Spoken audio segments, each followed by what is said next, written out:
Now, Kurt Bardella, political commentator and a former Breitbart spokesperson, he recently left the Republican Party and joined the Democratic Party. Lloyd Grove in the Daily Beast is reporting on the frictions within Bannon world and Trump world.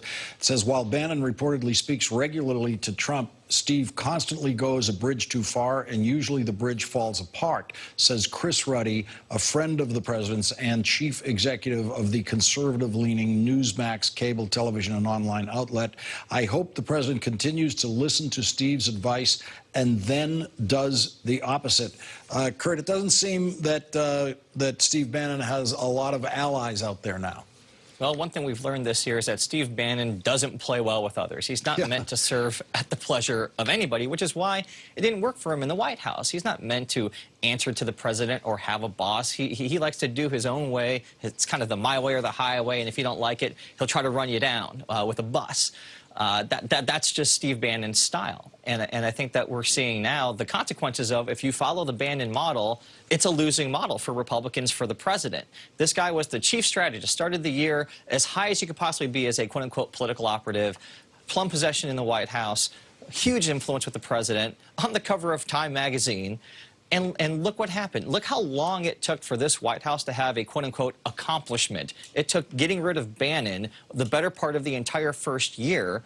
And you have to ask yourself, is President Trump stronger or weaker than he was on the day that he got elected? At this point, he's far weaker. He has the most unpopular first-term president in recent memory, perhaps in history. And it's because he went down the Bannon model for so long.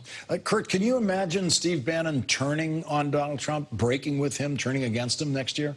Oh, my gosh, absolutely. I mean, if you look at, Bannon, he's a parasite, and he had been looking for so long for a vehicle to attach himself to hitch his wagon to. People don't remember this, but before there was Donald Trump, Steve was the biggest cheerleader for Sarah Palin. He had thought that she was going to be the chosen one. When that didn't pan out, he then moved over to be for Rand Paul, then for Ted Cruz. At one point, he was with Ben Carson.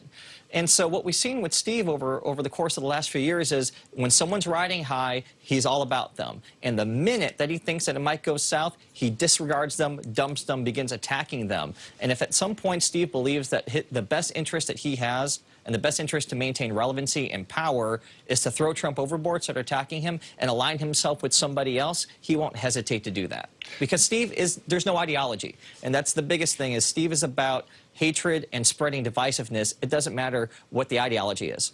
Max Boot and Kurt Bardella, thank you both for joining us tonight. Really appreciate it. Tonight's Last Word is next.